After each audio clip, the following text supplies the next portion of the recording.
And a great big hey howdy hey to all my goofy goobers out there. Welcome to Commentaries on Animanic with Kamikaze. And Disney Fanatic. And... Was in a mood today. Huh? Was in a mood today. Aw. Well, nevertheless, tonight we're gonna be talking about a delightful Disney classic. Well, delightful, your mileage may vary on delightful, but we're watching The Fox and the Hound. Now, you've mentioned, honey, that you're not terribly fond of this movie, correct? I used to watch as a kid, and then I watched it later, and I'm like, I don't know what it is. Like, it was kind of bland for me, but that was a while ago. I'll definitely say from the time that I watched this film, it definitely feels like the closest thing to Bambi that we'd gotten since, well, Bambi. With, you know, but the major difference is that we definitely have the songs more involved with the characters and of course more humans, like, actively characters in the story.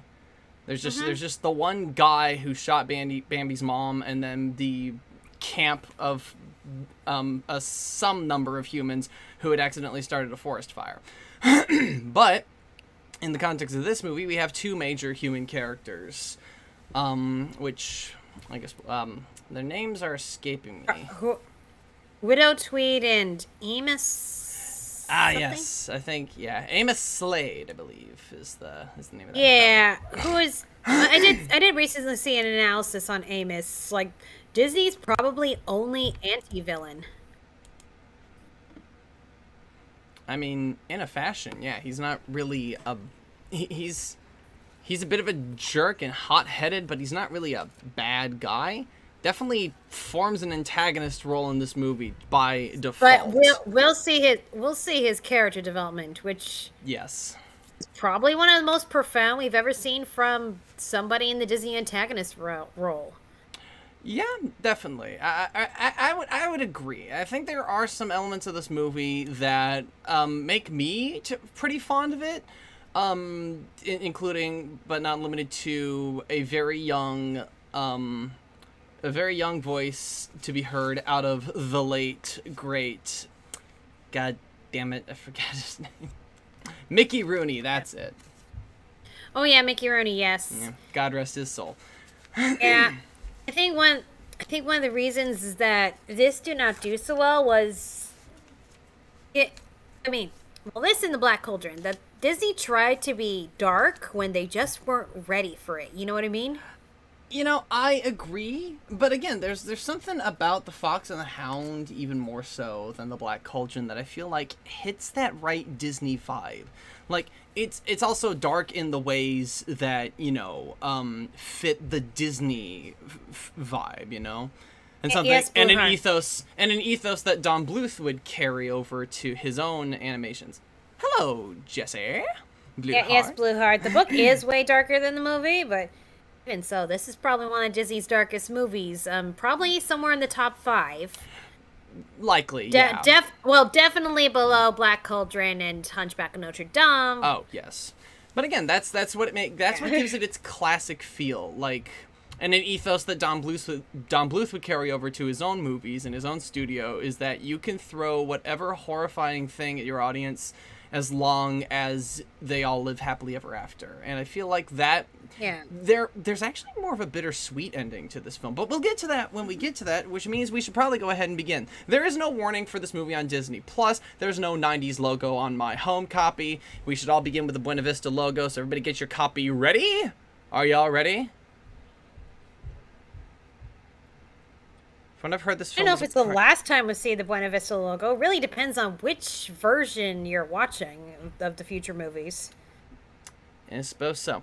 Definitely once we get up to, like, Oliver and Company, and I think even The Great Mouse Detective, that's when our classic, like, what we call the 90s Disney logo starts showing up.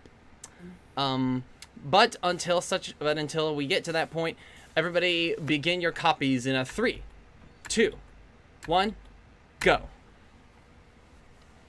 And here we go, distributed by Buena Vista. Okay. Yeah, that one. the one at the opening of a movie. All right. Oh. Yeah. Wait, even this whole opening, just, I mean, at least Bambi, we got to know the mom. The Fox and the Hound, based on the book by Daniel P. Mannix. Hey, research team out there in the live chat, could you guys, what exactly was the author's opinion of this movie? And how many people adapting this? Oh my god. This is 8. I mean, this is Eight when people Disney adapting this. was really struggling with Yeah, no bankruptcy. shit. I mean, Rescues, I think, managed to help them hold over up until, the Little The Mermaid voice came out. talents of Mickey Rooney as Todd. Well, as older Todd. Oddly enough, doesn't have as much in this. Kurt Russell as Copper. Kurt Russell, Now, that name. I will that say name that sounds as a familiar. kid, I was drawn to this movie because we did have a dog named Copper. Pearl Bailey as Big Mama. I'm gonna have some words to say about Big Mama. Jack Albertson as Amos Slade. Sandy Duncan as Vixie. And Widow Tweed. Yeah, Oh man, I didn't get that name. Yeah, Amos's voice you may recognize from Willy Wonka and the Chocolate Factory. I knew it! Pat Buttram as Chief. John Fiedler as a And porcupine. John Fiedler as a porcupine. John McIntyre. As a badger. Paul Winchell as Boomer. Okay, Boomer. I'll get to that, Fizzy. I mean, there's not necessarily something. Corey Feldman as young And Copper. Squeaks the caterpillar. Squeaks the caterpillar. Supervising animators Randy Cartwright, Glenn Keane, Ron Clements. Ron Clements. Cliff Nordberg, Frank Thomas, and Ollie Johnston. God rest their souls as well. Ooh, Oh, boy. We're getting some big intimidation with that kettle drum.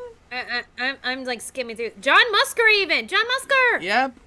Where? John Musker and Clements will be in a directing duo in the future. Oh, and Chris Buck. One of Chris Buck would also be a future director on things like Tarzan and Frozen. He was a co-director. Yeah, that's right.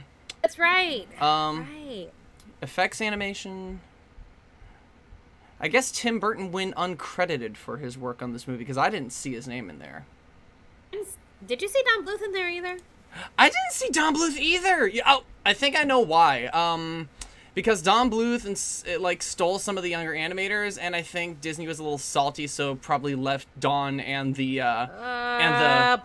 people who jumped ship. They probably left them uncredited just out of spite. I could be wrong. Ooh boy. Yeah, I mean this movie just right off the cuff shows you that this is not really a happy-go-lucky film. Yeah. Definitely a few familiar names. Color styling by Jim Coleman. Background painting. I think the problem is that You know, Disney that's also already had probably true, Fizzy. Okay. Don Hahn. Don Assistant Hahn. director. Yep, another future director for Disney films. I met him, by the way. Oh yeah. And yeah, when he produced this documentary in Romania. Oh, there's Richard Rich. On the music and quite a few different people writing songs for this film. Probably why the songs feel a little bit all over the place. Just a Don little Hahn, bit. He was over in Romania.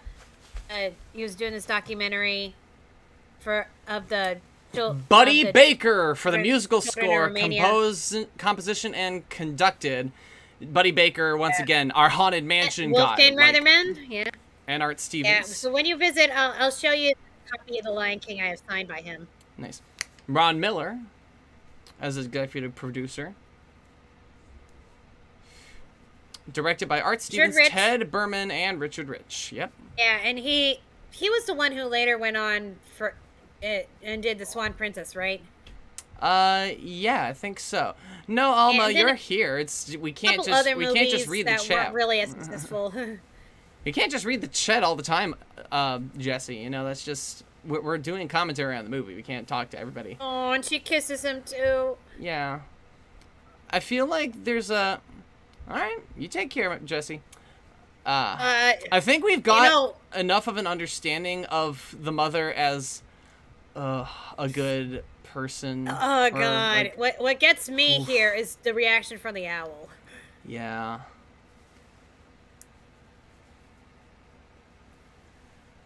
All right. Yeah, maybe this is why it's hard for me to watch as an adult. It's so damn depressing. It starts off with a hell of an opening, honestly.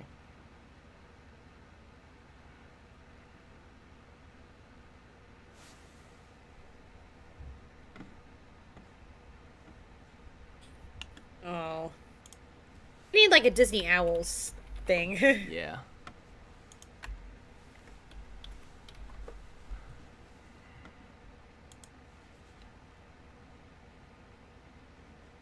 And she's just like,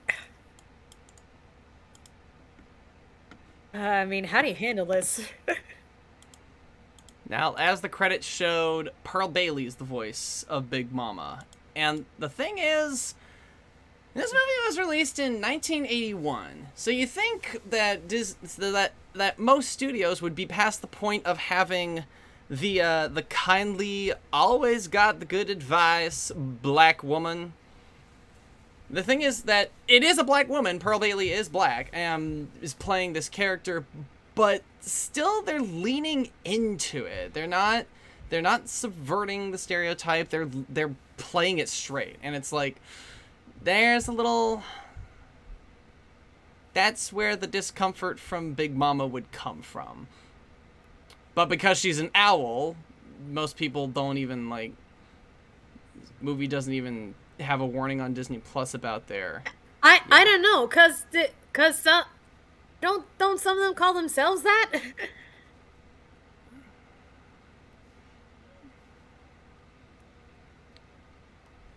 I mean, that's not even the point though. But they're pretty much like.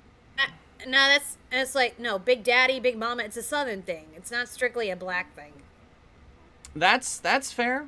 That's entirely fair. I mean, what was it? Was it Cat on a Hot Tin Roof or something, or what? Like there was, big. I mean, we got Big Daddy and Princess and the Frog named after that character from Cat on a Hot Tin Roof.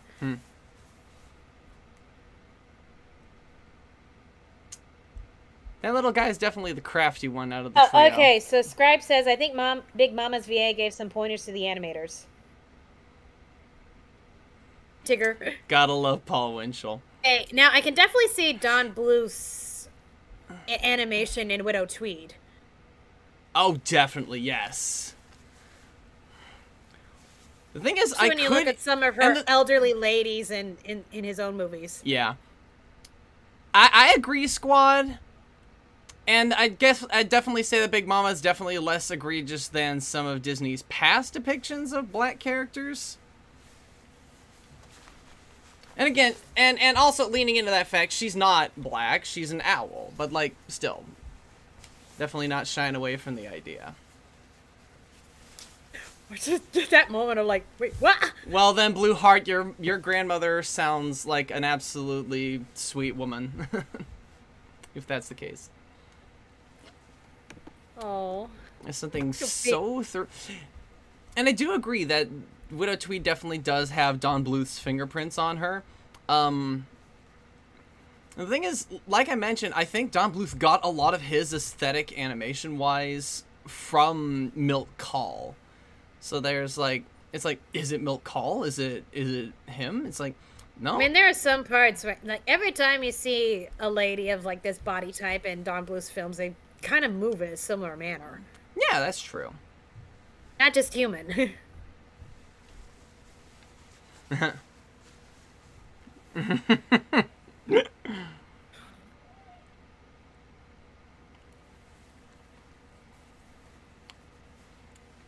What a sweetheart.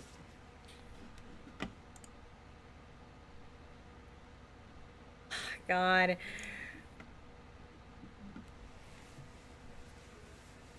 Just absolute sweetheart. So, what do you say about the theory that he is the one who shot his mom? I wouldn't be terribly surprised, but the one thing that I think makes the case that it wasn't him is that he was obviously out in town adopting a puppy, which is this moment right here. Yeah, I think that makes a pretty good Chief case. Chief, his one dog at the time is sign up. Yeah. Pupper. I will say, the puppy and the fox are really cute. Yeah, they really are. Yeah. Starting with, the first time we see Amos, like... By the way, can we point we get he's out... a hunter, but he's such like this... He's like this old, friendly uncle type first. I mean, you look at him. He's got a very friendly-looking face. He looks like he might have been, like, a friend in any other movie. But then you start to see his true colors, his temper, and then, like, just his attitude. I'm Chief. Yes, Bella, exactly. We would have seen, like, a fox pelt, like, being brought back. Right. I don't like this. Obviously, Chief is not happy. I think we definitely hate him more if the... Again, I think the argument that he was obviously... Okay, this is so cute. Sweet. It's so cute. Oh, it's like, no, I don't want a replacement. But then he's like, oh, darn it, I love this. He's even checking, like, is anyone watching? No. Fine. He's not even smiling at... And there's the smile. Ah, there he goes. He's such a tsundere, isn't he? He's like, I'm not... I mean, what a little... he's like, I hate dog. this puppy, and then 5 seconds later, nobody touches puppy. I've only had him for 2 seconds, but if anything were to happen to him, I'd kill everyone in the room and myself.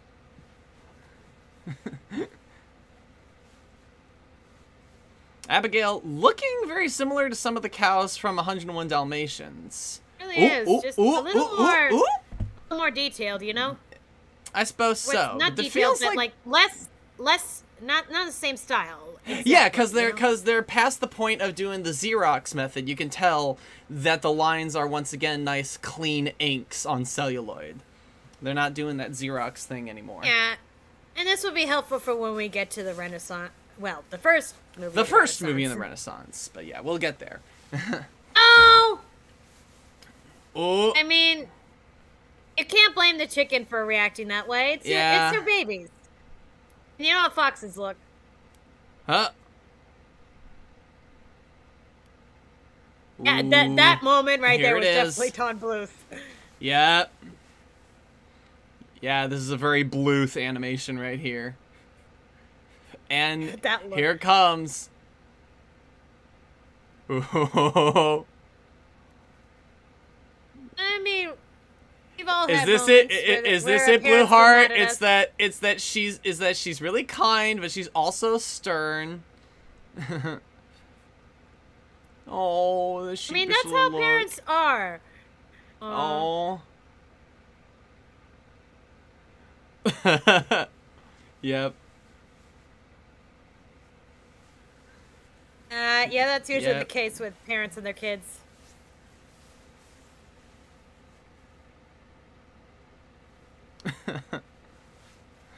God. Well. I mean, like, you kids, you made a big mess and aww. You're still cute. Aww. Yeah, you get this fox is lonely.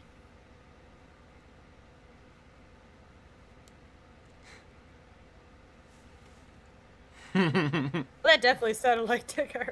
Yep.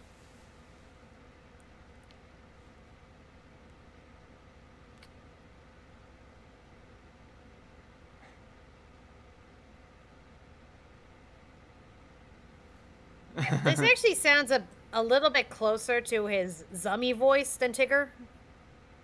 You know what I mean? Yeah, but it's like he also has a distinct voice just on his own when he's not voicing a character. So it's like it's kind of like Ed Wynn in that way, you know, where it's like it's Paul Winchell anywhere, but like but it's like he's still playing a different character than Tigger. And he said it. He said the line. He said, "Okay, Boomer." Whoops. And getting a little too close there. They just call him Squeaky the caterpillar. Squeaky. The credits. Yep.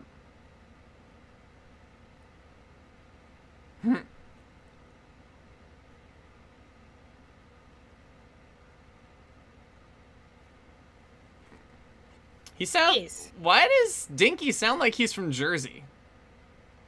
Kid, this don't concern you.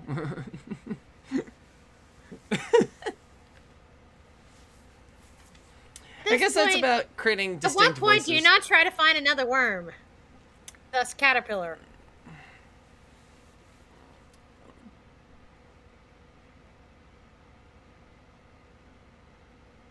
You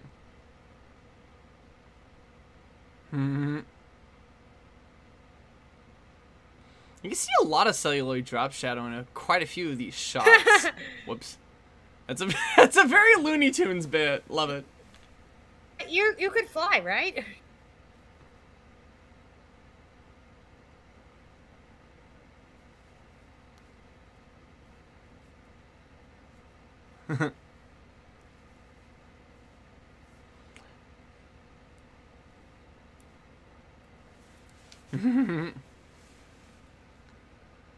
Well, you've never been so desperate for food, Todd. You're all pampered.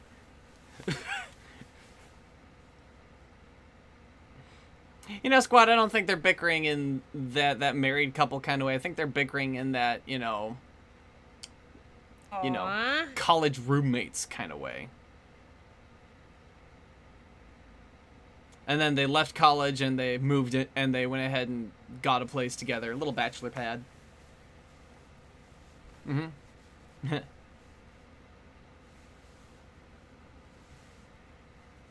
Woof.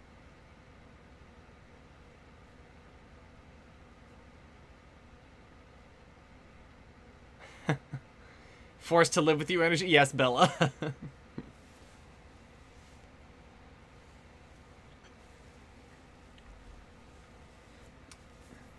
Yep.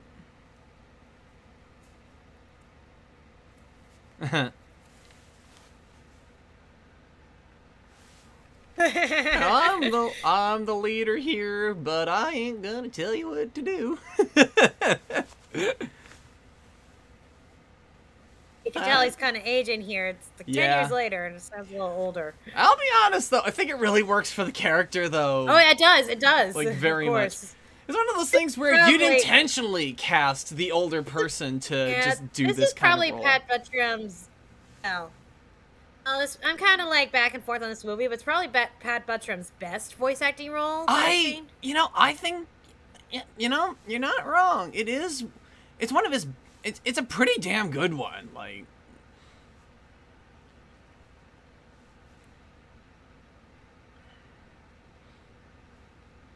and I love.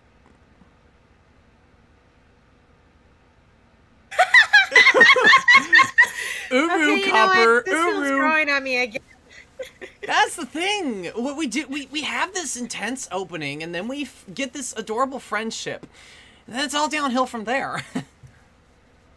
You know, maybe I was a teenager last time I watched this, and maybe that was a problem. You know, could be. Because, you know, teens are depressed enough. Yeah.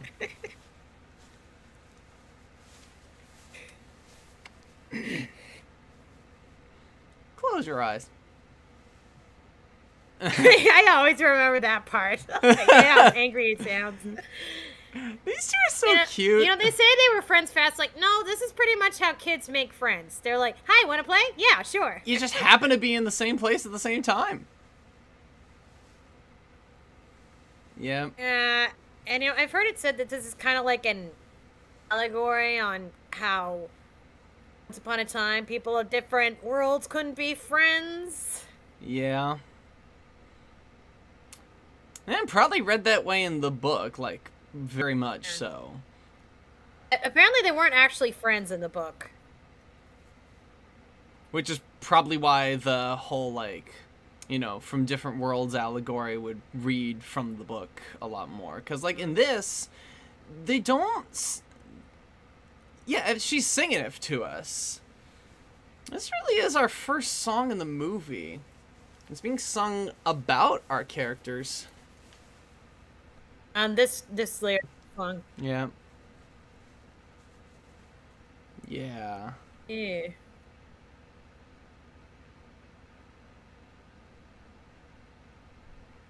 You know, I think there would honestly be something to the idea of having Big Mama be the only character who sings songs, because she's a character in the movie. Not just an observer, not a narrator, but she's actually a character in the movie. But then we have the one, like, inner monologue song from Tweed, so, you know.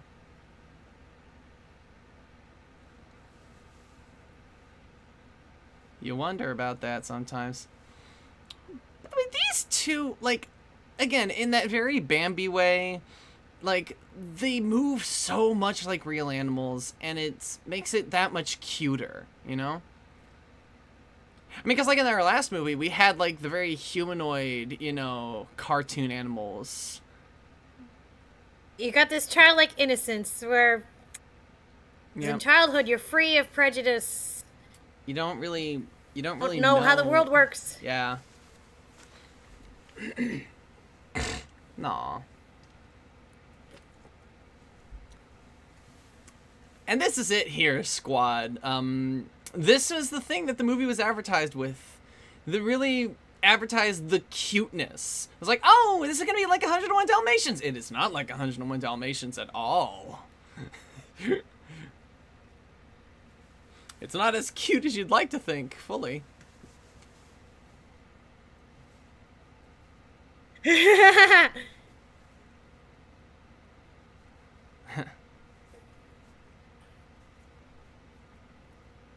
Finn.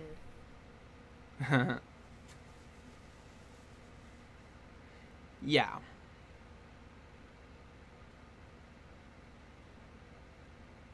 Are they actually using the multiplane camera? I mean, if you don't want your animals running away, build a fence. Oh, wow. That was nice. You see that? Like, they're doing the water reflection onto the bottom side of the log. That is really pretty. Oh. Well. Yep, they're definitely using the multiplane camera. How simple that you just have him just sitting there and it looks so friggin' sad.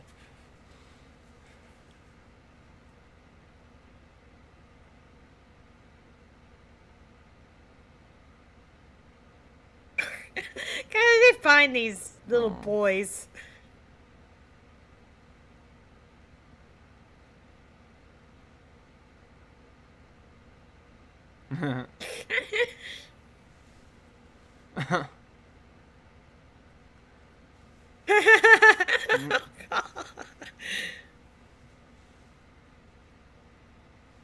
Yeah. Yeah, I think the problem is they made this while they were still had the reputation of being the cartoony kids studio. See, that's the thing. This, I think, like, because of the advent of television and then Scooby-Doo and then parents wanting there to be, like, moral standards for television, like things you can or can't do. Celluloid drop shadow on Copper back there. A little drop on, a little drop shadow on Todd being in front of. Yep. And it's like, boy. Yeah. You can smell them on, like,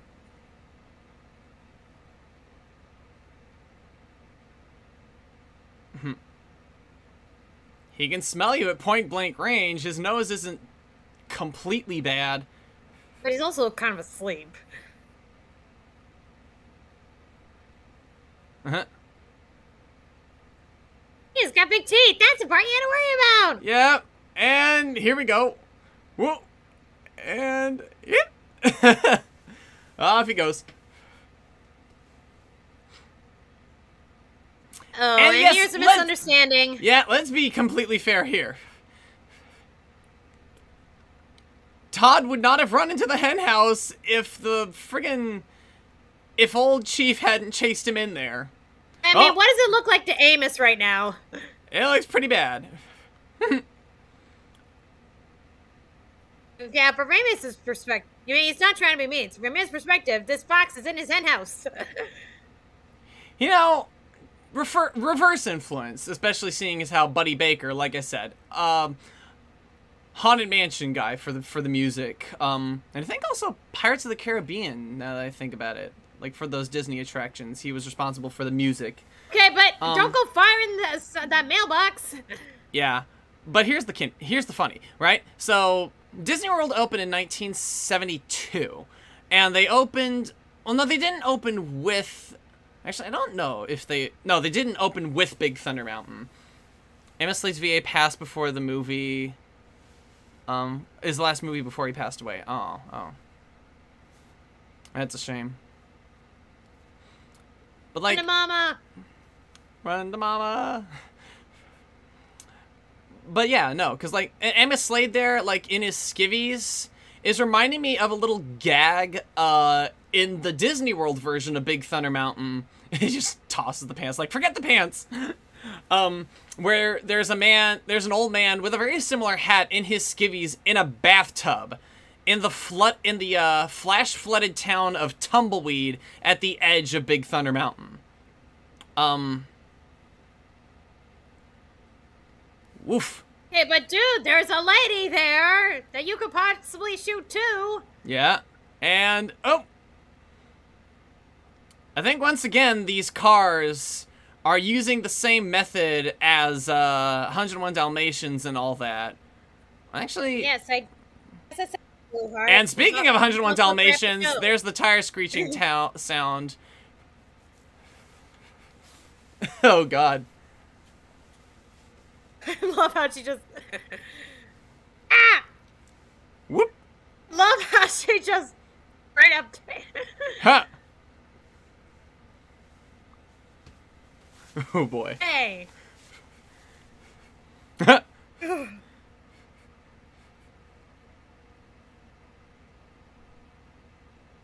Ooh, Mama's scary. I love this exchange, by the way. And the animation on him.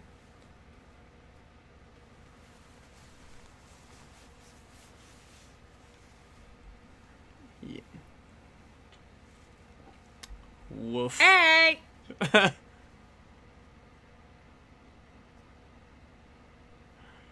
And then the way his face goes so red there.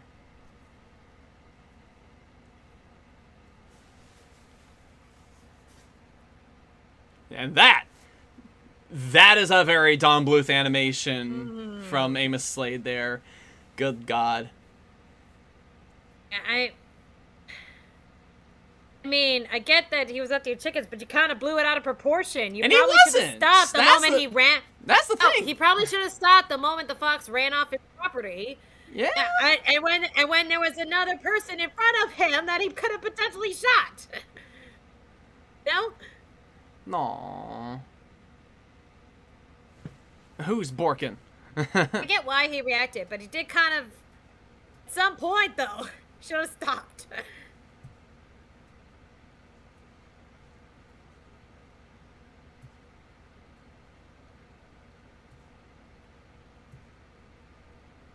Yeah, that temper of yours is going to get you in a lot of trouble. That's right. It is foreshadowing, Ryder. Yeah. Sometimes foreshadowing is fairly obvious. Yeah. I'll be honest, People wonder why I'm not a fan of guns. Like, well, because if you got an unhinged person like this with a gun, anybody could get hurt. Yep.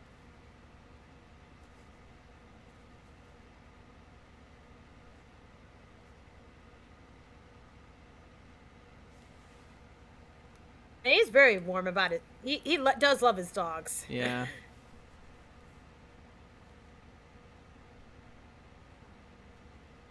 And this is where it becomes learned.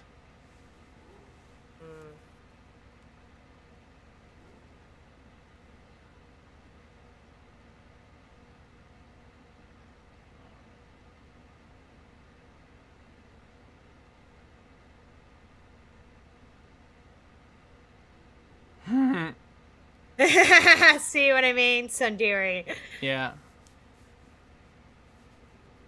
Aww.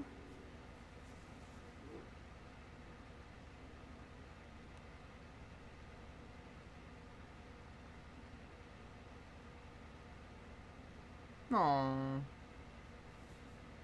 Off they go. God, the howling. Aww. Not much of a howl. Uru, copper. Uru.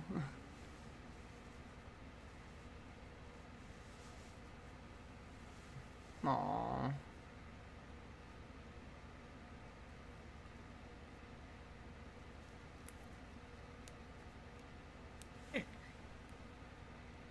Woof.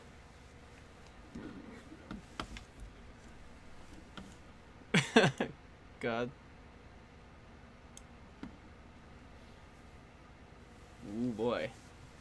Oof.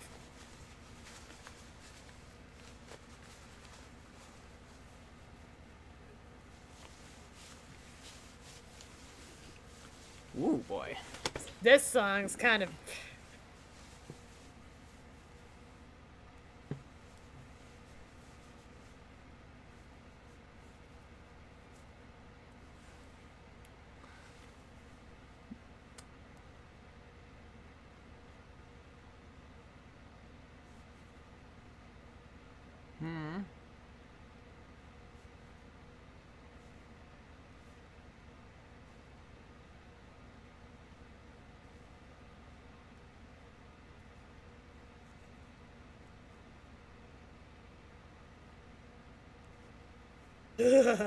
That shot used to creep me out.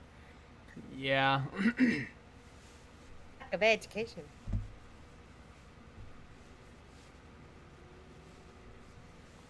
Oh. And here it is.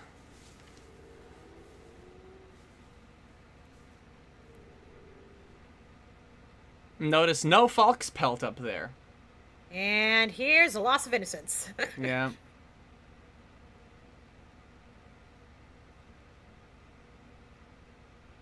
Now that line was definitely used in all those trailers as well. It's like he'll be coming back a trained hunting dog, but it's like he won't believe it. Because the kid night.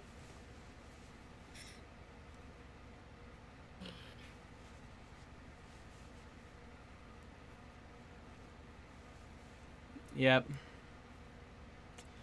No one's born with prejudice. It's taught. I'll give Big Mama this. She, being an animal, is the only one who can teach Todd this sort of thing. Yeah. I used to babysit these black kids, and just anytime we talked about racism, it was always such a hard thing. It really shouldn't be a hard thing to talk about. Well, they'd ask me questions like, so if the slaves hadn't been freed, would we be slaves? Well, yes. Unfortunately. Here's a little caterpillar. Woof. And here's that classic Disney thing of doing a lot of gags in the interim, you know? When the plot takes a moment to slow down, just do a lot of gag work. No, what makes it hard is being that grown-up to burst the childlike bubble. Yeah.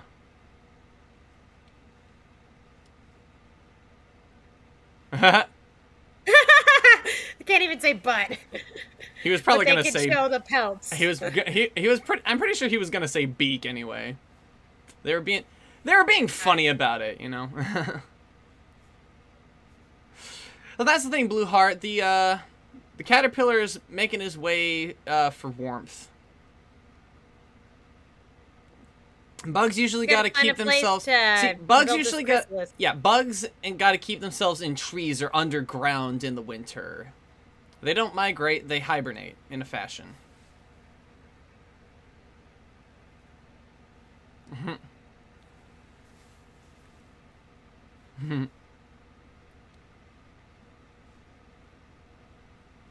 Okay.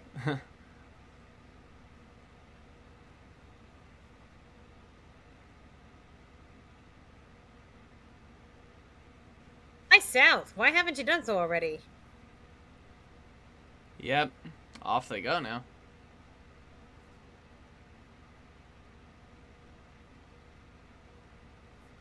I don't think owls migrate. No. They very much... I think owls very much stay put. If anything, they likely hibernate. Being the types of hunters they are. You know, getting the field mice And any little critter they can get there, like I'm pretty sure an owl would eat a squirrel if it managed to catch one. Here's a little Hakuna Matata sequence. Gotta love this of like the snow. I'm pretty sure the snow like is like a default. In the I think this, like the snow falling is like a default snowfall that Disney has recycled in several movies. Yeah, he's just like, but he still brings him out of the snow. Come on, kid, we gotta keep moving. Like that it's like that much older brother who's like, I can't believe I have to watch this kid, but he still loves him. And again, to compare on that Bambi angle, we're really taking the time to see the snow, the winter, the seasons changing.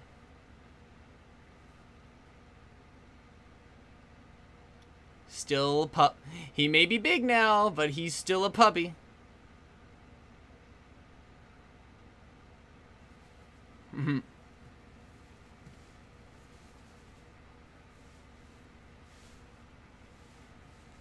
Yeah, he's treating it like a game and that. What? And hey, speaking of Bambi,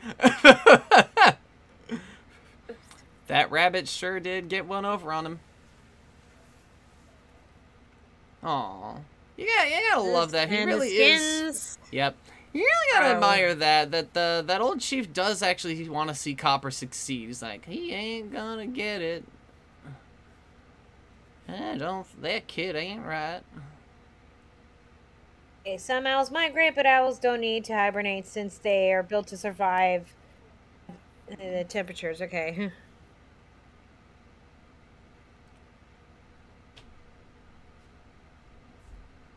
And got one. Celluloid drop shadow on Copper there. And now old Chief's actually kind of jealous. He's like... And the student surpasses the master. Yep. Oh. Aw.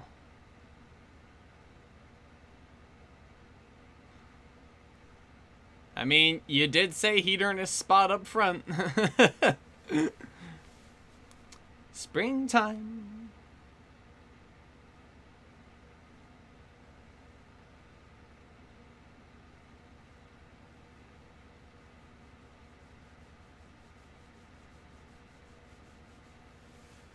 Indeed. Here's Mickey Rooney. Yep.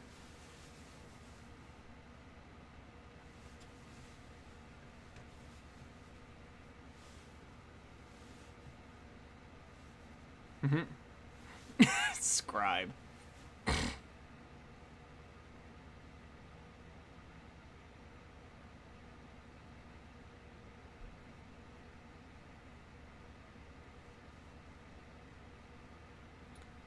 That's kind of a Bluth animation on Todd there, too. And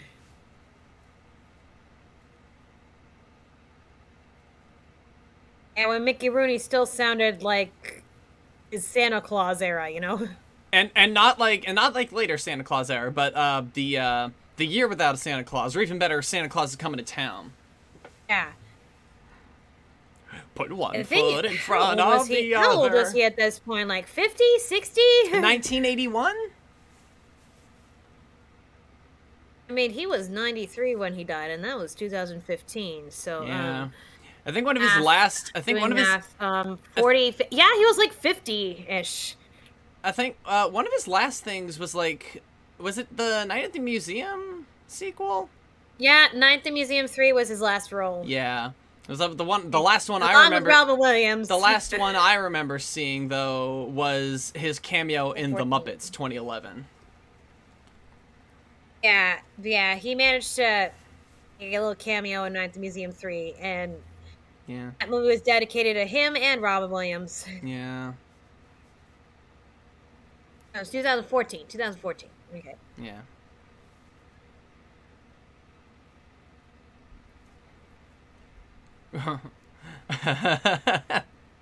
Okay, Boomer, counter 2. Nice. He got himself stuck up in there real good.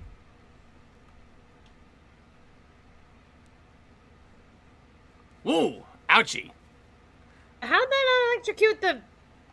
Oh, never mind. Yep, there he goes. Zip Said, zap. it's been a while since I've seen this movie. I do remember that image. Just like, jeez.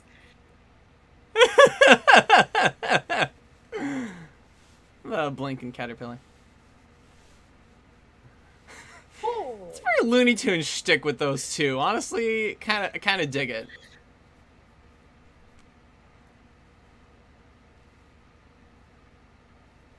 Oh, you got a song.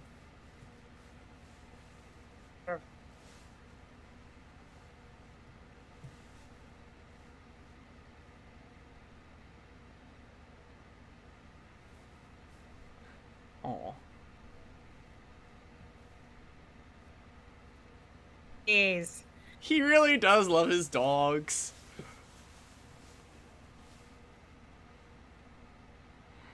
You know, he does kind of look like, He does look like the actor a bit, doesn't he? I was gonna say he looks like, Jed from Beverly Hillbillies.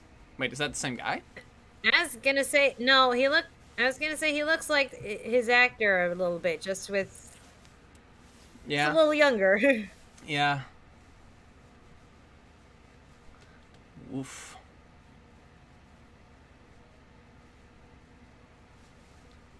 Bubby Ebsen was Jed. Still, but the hat and the mustache, he does look a little bit like Jed from Beverly Hillbillies. It's very likely Bubby Ebsen and this actor definitely got pigeonholed into the hillbilly type characters.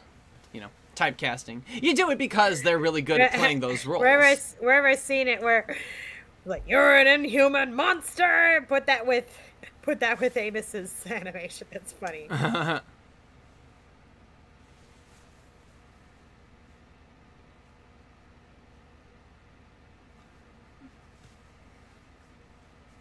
He's trying to. He cheer may be him up. big. He's still a puppy. And he.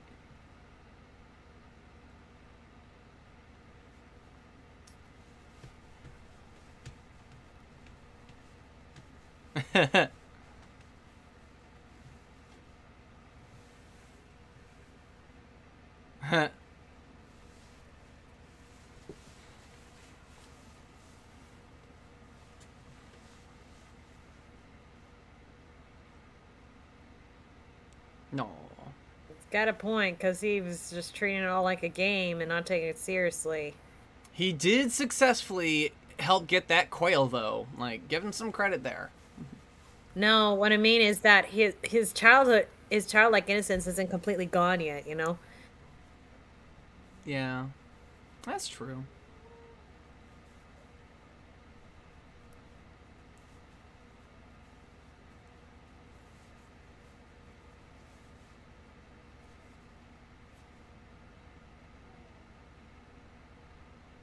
Oh, man. Jeez. This is another bit that gets used in some of those trailers that Squad was mentioning as well. I'm a hunting dog now. Those days are over. I'm a hunting dog now. Also, that was kind of a Bluth animation too, right there.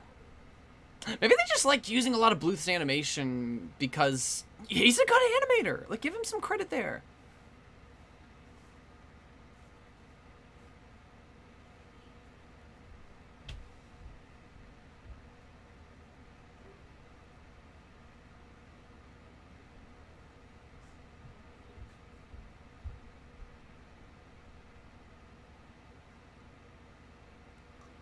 I thought you said you wouldn't miss this time.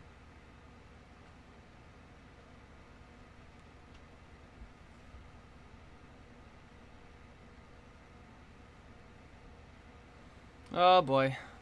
Ah, shit. This becomes a bit of a turning point. Definitely hearing the Buddy Baker influence on the music here. You notice a lot of the electric guitar being used.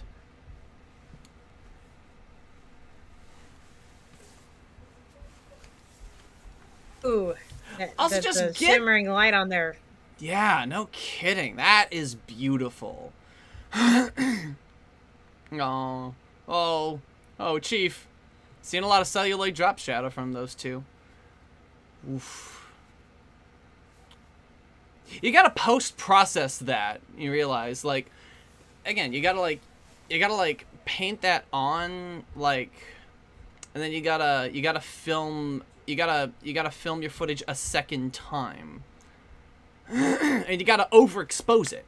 You gotta overexpose it in order to get it to glow like that. Oh. Oh. God.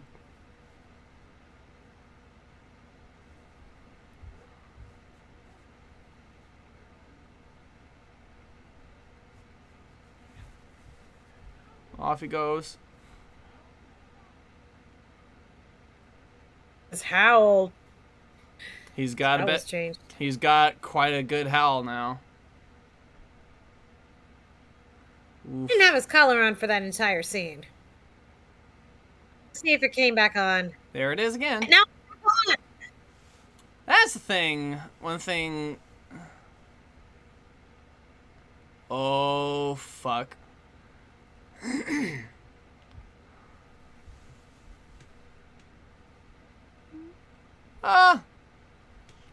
And I believe there was a version of the movie where Chief was supposed to die there. Because it apparently happened in the book that Chief did die. Yep. Now, there are his eyes, though.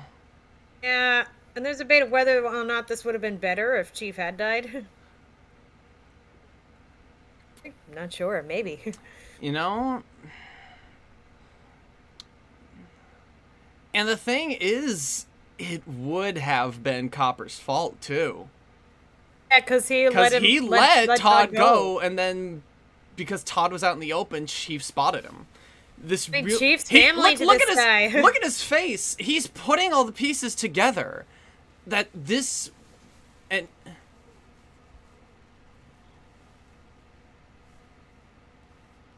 Oh boy. Like when I was watching, I feel like the same thing happened in Ready or Not, like where this guy was ready to choose his wife over his family, but then he sees his mom dead on the floor, and then it completely changes his tune. Yep. And the thing is, Copper isn't even going to admit, he, like, at the very least, immediately didn't decide to blame, like, himself, but blame Todd. And this is a point where the whole hunt becomes personal for Amos. And here and there it is.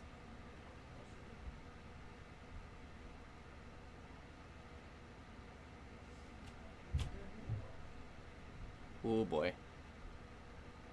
The thing is, if Chief had actually died, it really would. That really gets Amos's motivation there. Yeah. I think it. As I mentioned, Amos is not a bad dude. He's just a hothead. And he also hunts animals for their pelts, so.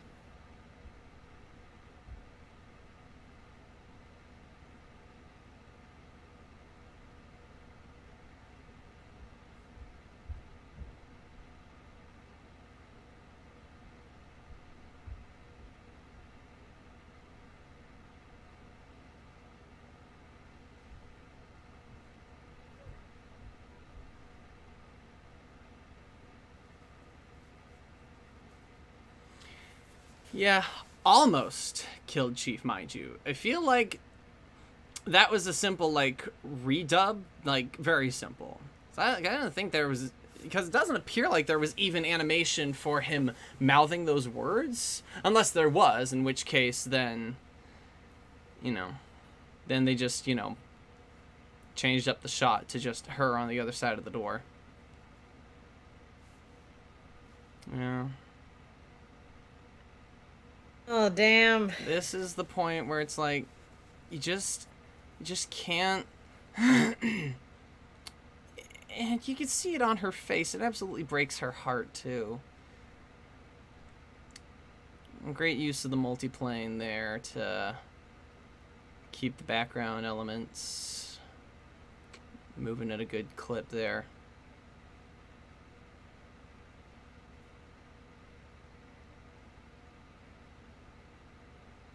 Yeah, it's not about being a hunter anymore. It's all personal. Yeah.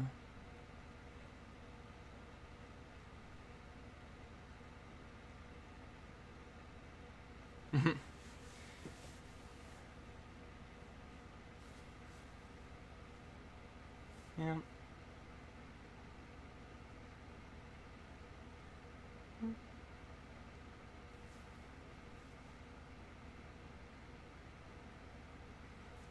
You definitely think, like, they probably... Well, there's some celluloid drop shadow. Oh, God. The sad thing is, unlike, you know, like in Tarzan, that Tarzan does come back to his mom, but... Yeah. These two never meet again. Yeah. And it's just... It's so friggin' heartbreaking, just no matter what. Because, like, there's this moment here where it's just like... Yeah.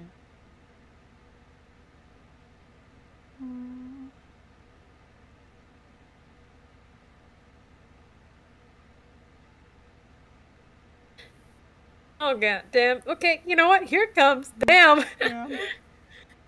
Okay, you know what? I think I needed to watch this as an adult, not as a teenager. Yeah.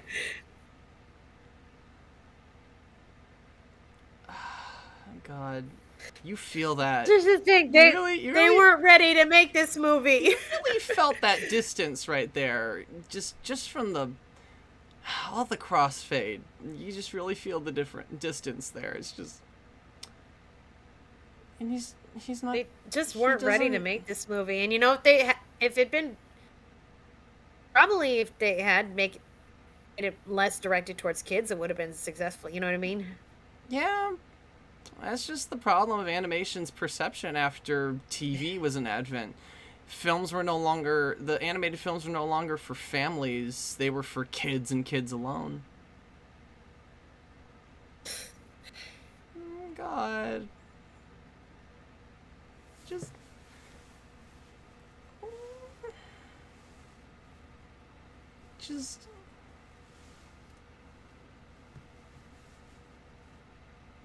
Oh, God, no. Sorry, guys. I'm gonna need to not talk for a second. Oh, my God. Just... Oh, God. And, no, the storm's rolling in. It always starts to rain in these moments. As if he didn't already feel alone enough. God damn it. Stupid thematic weather. Oh, man. Ah, man.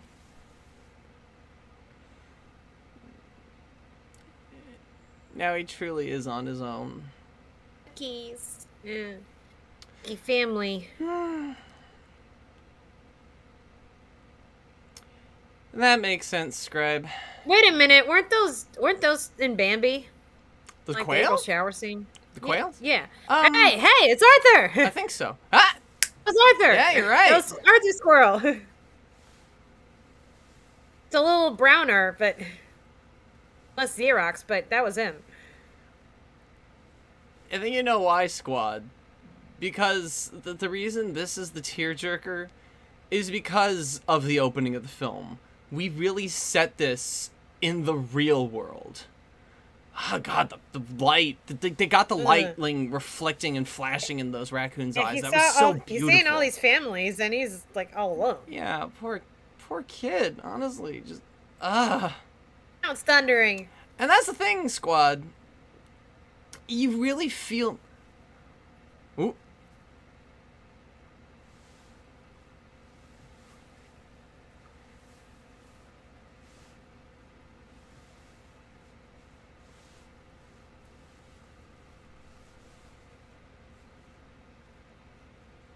That voice sounds familiar. Wait a second. Man, we had the credits up too. Like, I know, but we know who that is. yep, Rufus from the Rescuers. We had Piglet Oh, and really? Tigger in there. Oh my God, you're right. Oh, you're right. I was like, I've heard that voice recently. Where did I heard it? Literally last week. Exactly. Yeah. Oh God.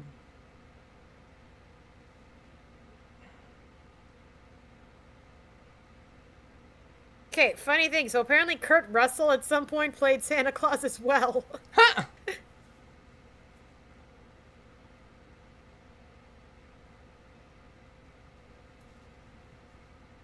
Yeah, so both the Fox and the Hound had at one point played Santa in their career. Poor kid. Poor doggo. Well, that's where I know Kurt Russell from. Sky High. Ah, yep, that would do it. Dad. Yeah. Commander. Oh, and Elvis Presley in Forrest Gump. That makes sense. Yep. Okay. So now.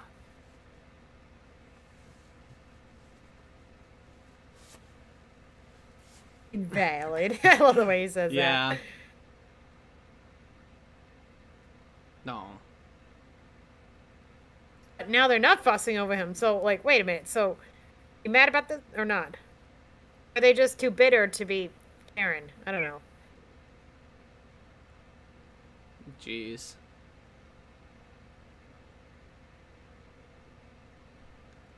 Oh,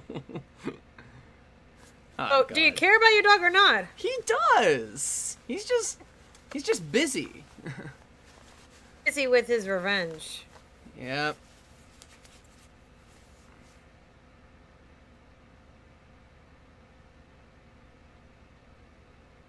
Whoop. Yeah, that's Kills. I agree, squad. Any dog trying to hobble around like that, it's not. It's just a sad sight.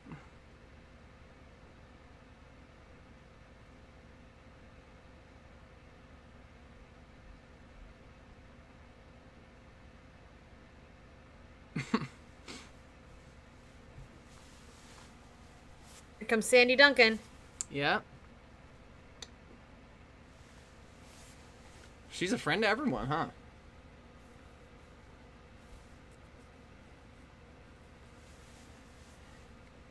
There we go. Our My Little Pony voice. That's right. Yeah, she was Megan in My Little Pony, right? No, she was Applejack / Firefly, I think. Ah. It's Applejack! The original. Yeah, squad. Vixen probably has a lot of fan art.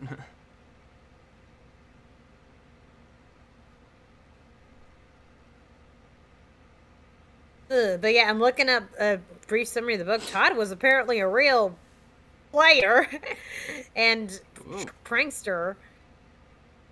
He had 2 Vixens that he mated with. Huh? Woof. You know Disney would never do that, so. Ooh.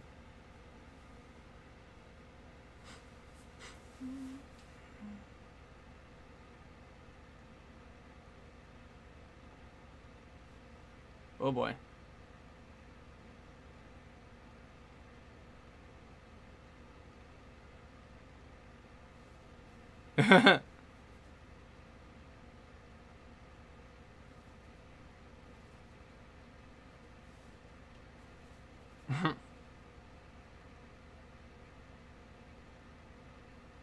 Oof.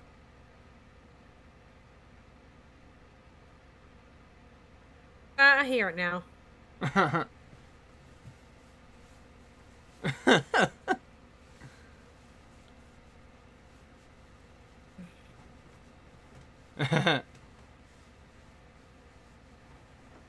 Okay, apparently the Aw. National Stuttering Project targeted Boomer the Stammering Woodpecker when protesting the film's release on video.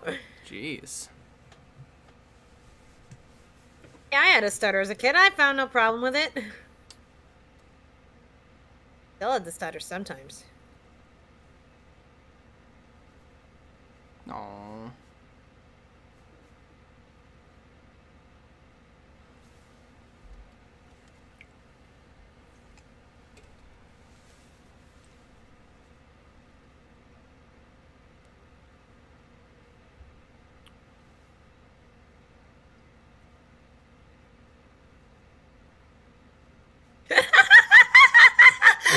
I'm sorry. It's like, I don't know. It seems like he's got some baggage. That's what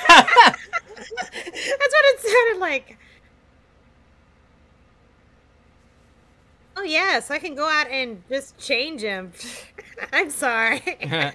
I'm totally gonna be making fun of these two.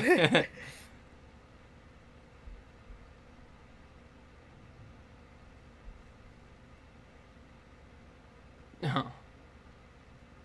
Oh, boy. Oh.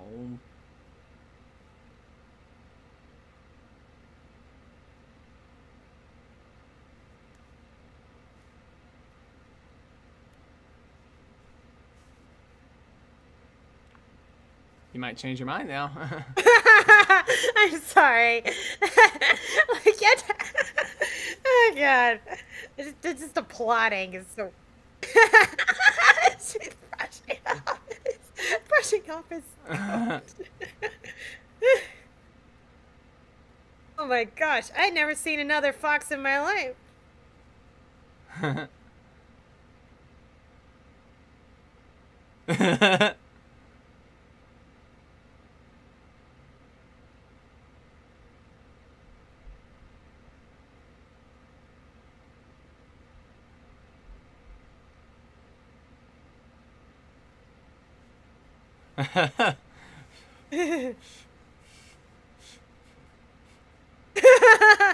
Keep it simple.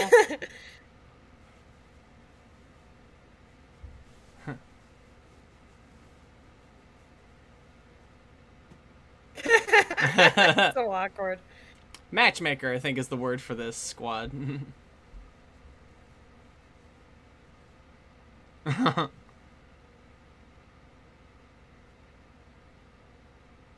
Only Tim Burton did grow to like her. Oh, she's intentionally in the light, and he's... I don't mind his stuttering. You know, I want to point out that, like...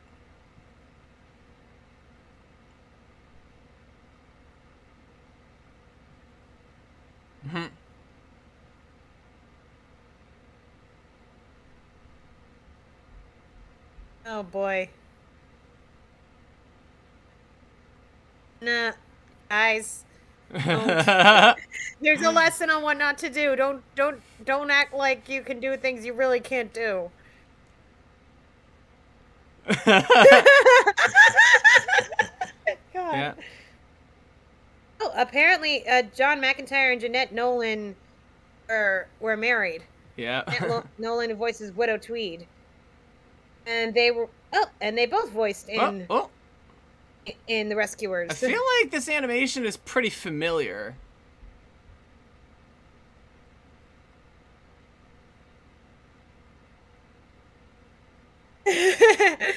We'll see that later in a couple movies. Uh-huh.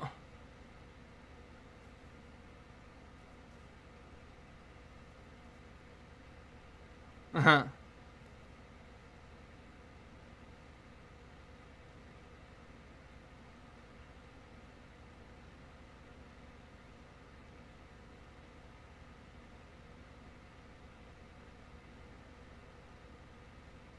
Oof. Ooh. Ooh. What is with all the female insults in this movie? Oh boy.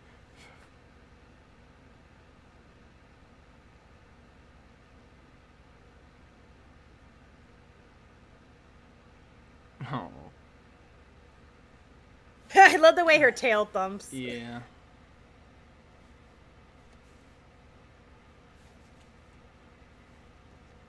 Mm-hmm.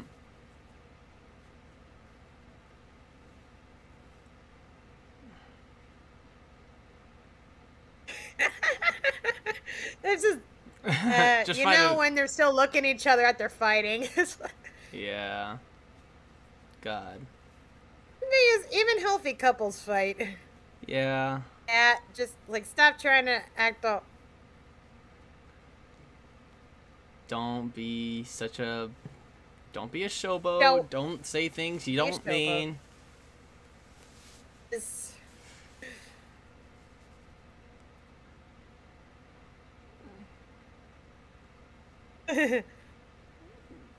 Mhm.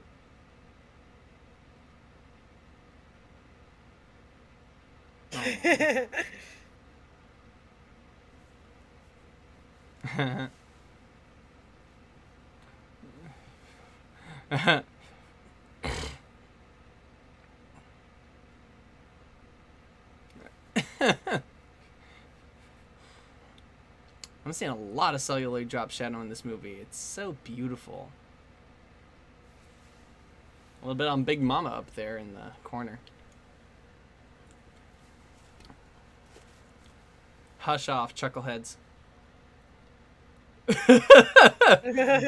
Oh my god. You peeping Toms. Get out of here. Yep. Get out of here. In privacy. Oh god, he was really looking forward to that, wasn't he? It was too much. No. Yeah, this is Paul Winchell's last theatrical film. Yeah. He still did TV and some of the direct-to-video movies after this, but... Yeah.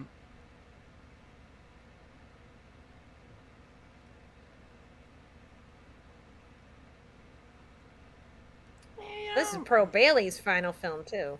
Animated film. Well.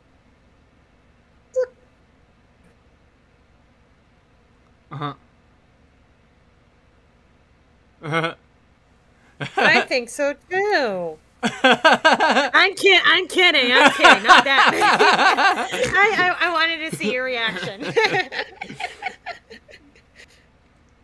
Yeah, this would be Pat. But How do foxes breed anyhow? Pretty well, I imagine. Really? Really asking that?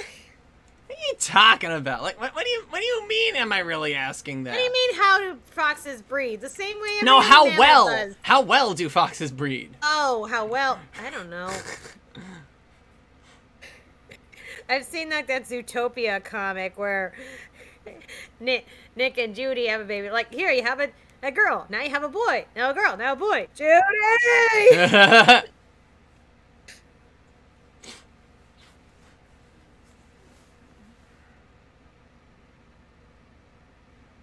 Now this is downright illegal, Amos. Yep. Yeah, you know, he wasn't really doing anything illegal. It's like, at least he wasn't like Elmer Fudd hunting for the sport. He was getting their furs and food and all that, but this... Yeah. I don't a preserve. I don't condone the skinning of animals, but he wasn't like just hunting these animals for nothing. I'm saying, but yeah. No, Scribe. I mean, like, how many kids do how many kids do foxes usually get at once? You know, how many pups?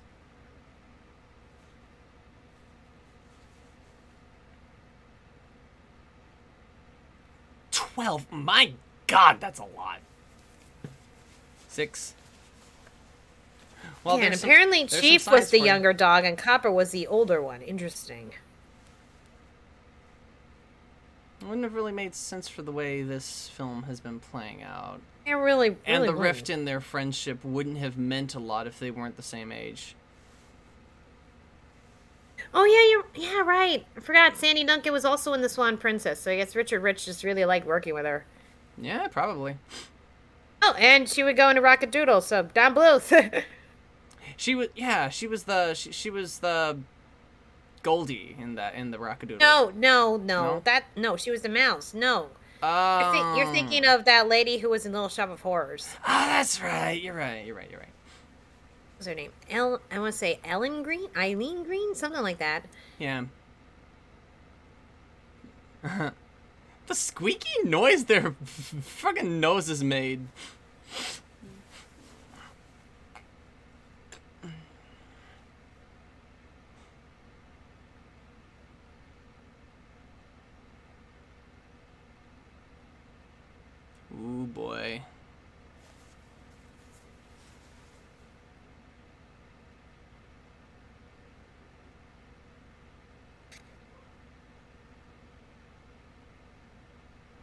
Animal instinct. Of course, she knows it better. Yeah. And there's the tricky. She knows it better because she's been in there, in the wild for longer. Hmm.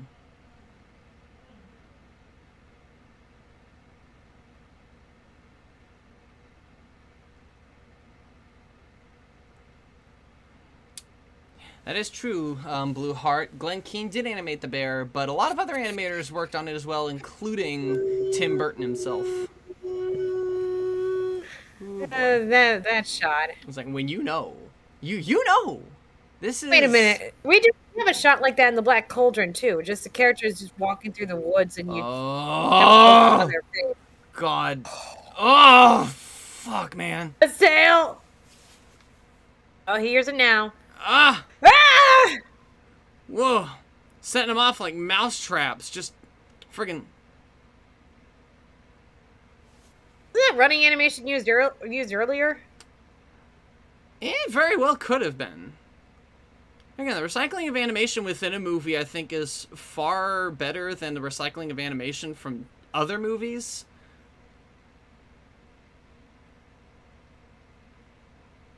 Whoa. Man. I ain't friends no more. No. Oh, God. Yeah. Man, it's been a while since I watched this movie. Some of the shots I forgot. One of the animator's sons owned a fox. Well, there's your animation reference right there. Yep. They've gone, oh boy. How to make the friendliest dog look terrifying. They bare their teeth in a way where they don't look friendly.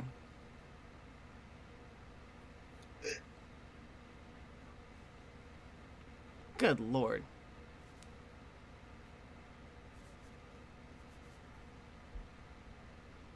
Woo. Go off, Todd.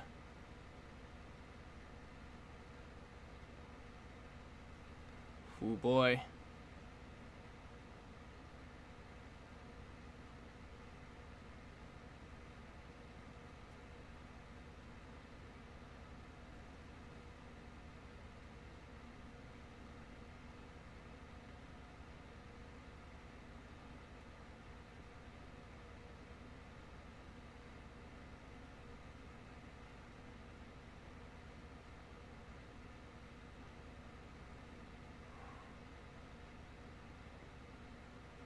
I don't believe it either. Not even a singe on them. You run fast enough, you probably blow out whatever furs got singed. And that's the thing. They had to do that. They had no choice. And they knew it. That's what they call getting outfoxed.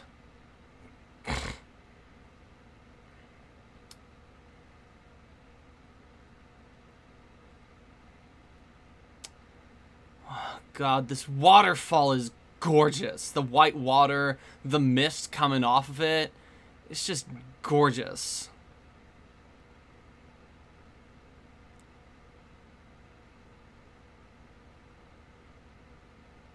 Oh, but Copper smelled something else. Did you notice that? He's like, wait a minute.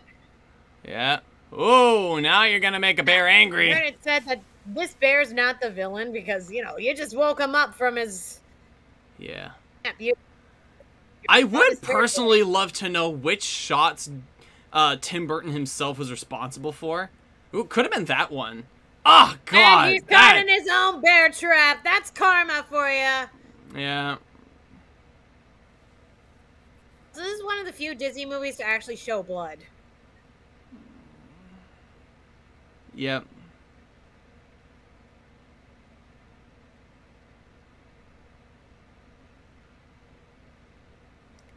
Yep.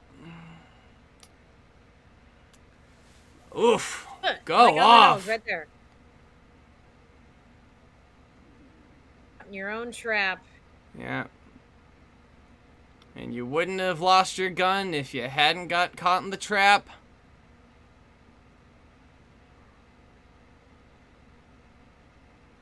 Oh, but you still can't leave him. You're just too good of a fox. It's friendship. It really is. Off he goes. Fucking taking on the bear himself. Oh my god.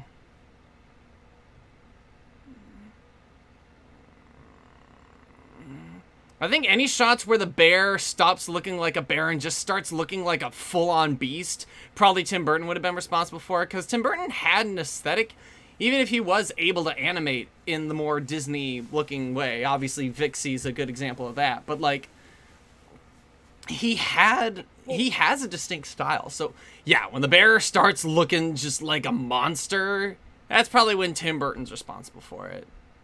It says, the animation of the beast helped animation of the bear helped animate the beast from Beauty and the Beast. So maybe this is more Glenn Keane. I don't know.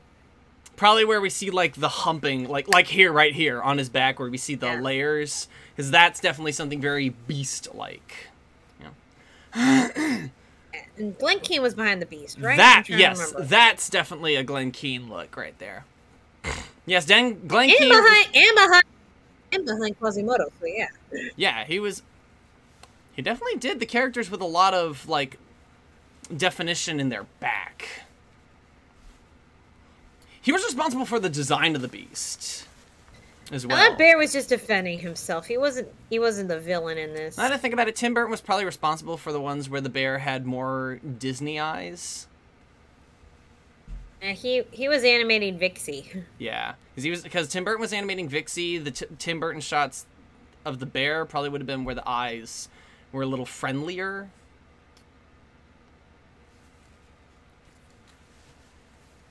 Yes, James Baxter did animate some of Quasimodo, definitely. Yeah. But Glenn Keane was definitely the designer of Quasimodo. Like, full stop. He designed the character. Oh god. Here we go.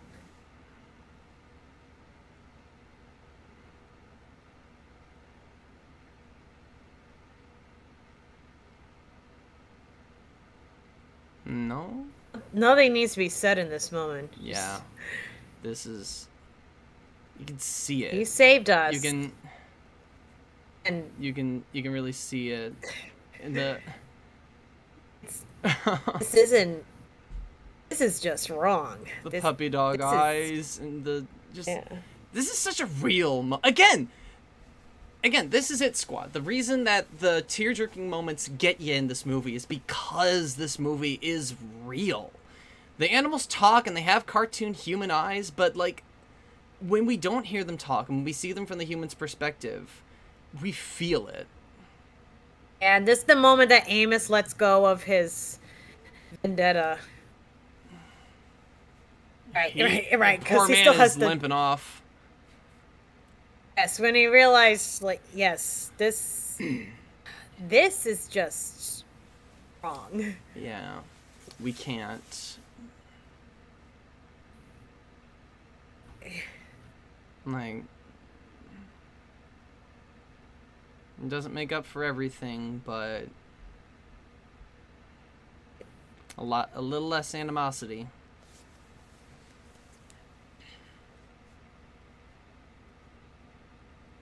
And for all they scuffed each other up and then they went attacking the bear, neither of these two are limping. The only one coming out with a limp is the guy who got caught in his own trap.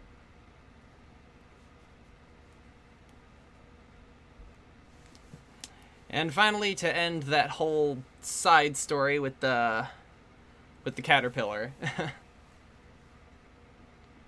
Poor mama. She can't get a decent rest. No.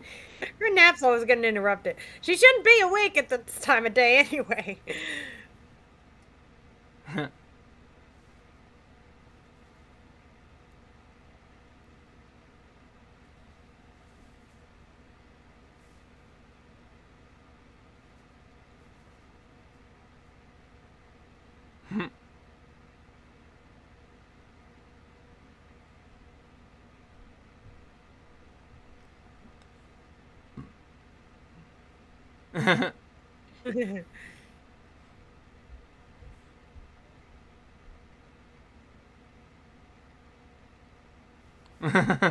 You were gonna eat him.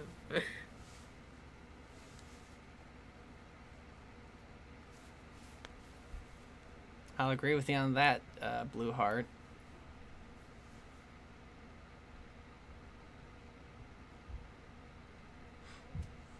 And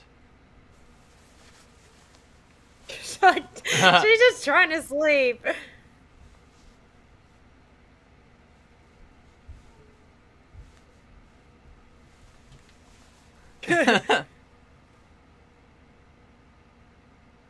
Okay.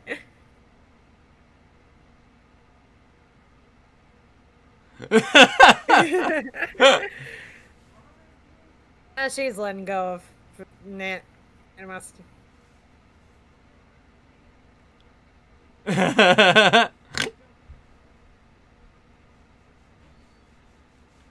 Yep.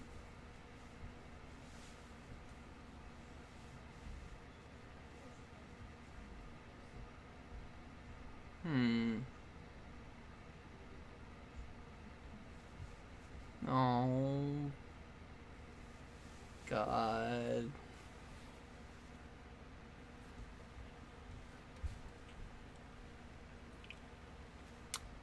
And... Okay, fine. There they are. This movie, I've fallen back in love with this movie. And it's not that Disney wasn't ready to make this movie, because they did such a damn good job. Audiences weren't ready for Disney to make this movie. Yeah. That's less of a fault on Disney. More a fault on, like, audiences for not really knowing Disney well enough. But versus the time when making a very dark Disney movie worked was when, you know, after they made The Little Mermaid and The Beauty and the Beast and all that, and yeah, they showed that, yes, we can make this awesome stuff, and now we're going to go even harder. Well... yeah, but even people, like, they had the same misleading marketing. You know, that's probably the biggest problem. Wasn't that the movie was too dark, it's that the marketing was misleading. And the same thing happened with The Hunchback of Notre Dame, so it didn't really do well either. But we'll get to that when we get to that. As far as this film is concerned, that was a delight. My God, that was tense, that was thrilling, it was wholesome, romantic, just... God, everything a feel-good family film should be, honestly. And you know, I forget who it was. I don't know. It's this guy who keeps going through every villain in Disney, and he comes to this movie, and it's like, this is like Disney's first anti-villain. Yeah. Yeah. I mean, he is the antagonist. Yes. Don't get me wrong, but full 100%. He's not inherently a bad person. I mean, he's not evil. He is a hunter, he's not... Yeah. He's not hunting purely for... He's not a poacher, you know what I mean? Yeah, that's true. The only time when he's using the animal skins, at least. Well, I don't like the idea of skinning, period, but... Yeah. It's not like Elmer Fudd is blasting everybody, but then soon that business with Todd becomes personal, and it's not just about getting game. This is he hurt my dog, you know? Yeah. On revenge, and then at that moment realize, like, yeah, this isn't like our normal hunts. One can raise the question, right? Hmm? If Old Chief had died, would Amos had let Todd go, or would he have shot Copper to get to Todd? I'm not sure. Because the thing is, like, I think that's another reason why it wouldn't really have added up if Old Chief, you know, had died. Because, honestly, even with Todd saving them from the bear, it's like... honestly, I was just still kind of in tears. Yeah. But it's like, because Old Chief survived, I feel like that helps Amos, you know, see the heart in, like, enough's enough. He saved us. And it's like, you know, that moment where they share that moment is like, come on, really? Like, now? After what just happened? It's like... I know. And you know, this guy really does love his dogs. It's just... Yeah. He's human. He's not like that, I'm gonna kill this fox kind of guy. Yeah. And the thing is, by putting us in the perspective that we know him personally, we see his face. He's not the faceless man who shot, Todd's mom, or even the faceless man who shot Bambi's mom. This guy, we really get to see the human side of him and really get to understand, it's like, yeah, this guy has his chickens and he has his furs, which he sells as pelts, or he uses, or he sells as like materials for clothes, and it's like, it's a legit business for this guy. Let's be fair. Or even if it's not a business for him, he makes his own clothes and shit. It's like, it's still like his flaw is definitely in his temper, especially when, you know, anybody who is chasing an animal off their property probably would have stopped the moment the animal ran off their property. But Amos has got a hot head. He is a short temper, short fuse, and that got him. When the widow Tweed was in front of him, and he could have shot her. The man was just seeing red. It really puts in perspective that the thing that would get him to pay a fucking tension is when someone he cares about is in the way. And that's like when Copper stood in front of Todd, and with everything that had happened, even for all that had happened, at this point, you can't stay mad forever. Oh. It's not worth it, you know? Yeah, this is definitely one of those movies you appreciate a lot better as an adult than you would as a kid. Honestly, I think there is some merit in seeing it as a kid, though, and like knowing. Yeah, I mean, and like I definitely watched it for the cute puppy stuff, and then I don't know how I managed to sit through the rest. I feel like an intentional advertisement for this film would have been to really like. I feel like the ads for this film, like. A friendship that will never. It's like it should have been advertised with just shots of the house, and then like of the kid and of Copper and then of Todd, and then we get shots of the woods, and it's like the most heartwarming friendship out there. Gunshot, The Fox and the Hound, coming this fall. Wouldn't that have helped hit home the kind of movie that you be seeing? Okay, you should join Disney's marketing team. That's the thing. Leaning too hard on the friendship between those two was the problem. If they had ended their ad with the gunshot from the opening of the movie, that would have hit like, oh. Whose friendship exactly? What exactly is going on? And it would have really given that idea. Oh yes, don't talk about the sequel here. Okay, yeah. I will tell you there was only one thing I liked about the sequel. And that was that one moment where I don't remember what Amos was doing, but like he was getting while Chief was chasing Todd, and then Amos is like getting through one of those Looney Tunes kind of tumbles, and then Chief and Todd suddenly stop running just to watch. That's like the one moment I liked about the movie. I think I know what you're talking about. That is pretty amusing. I won't lie. Yeah, but aside from that, they're just not talking. We'll hold off on that. We'll hold off on that for now because we may actually watch those sequels at some point for these commentaries. I have it on DVD. That's because we just went out and bought DVDs. We didn't have streaming stuff. All right, but that's gonna be it for now. Honestly, I love this movie. Like even more than when I first watched it years ago. I love this movie. This is a good movie. It's God, my heart. It's tense. It's tear-jerking. It's romantic. It's wholesome. It's scary. It's again, it is everything you'd want from an animated movie to be, especially one this real, this down to earth. I feel like this is the reason that talking animal movies work a lot better in animation. Just like I think the only time talking animal movie has worked like in live action was like Stuart Little, and that's it. You know, it's like what about Babe?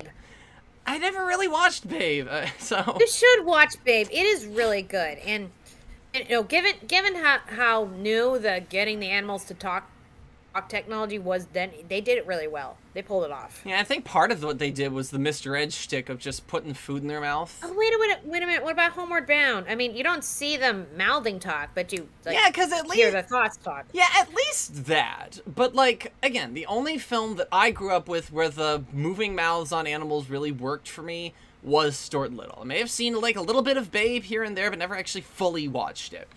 We like need it to was... watch Babe together, Babe. They have the movie. But yeah, until the next time, thank you all so much for joining the God, I'm just so tense after that. Thank you for joining us on this, like, incredibly, like, intense adventure. And if you're... wait till we get to the next one. I know, right?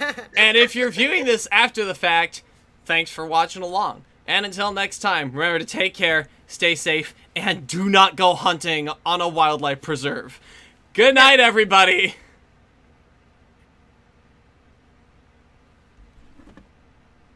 I can't believe you never watched Babe. I didn't.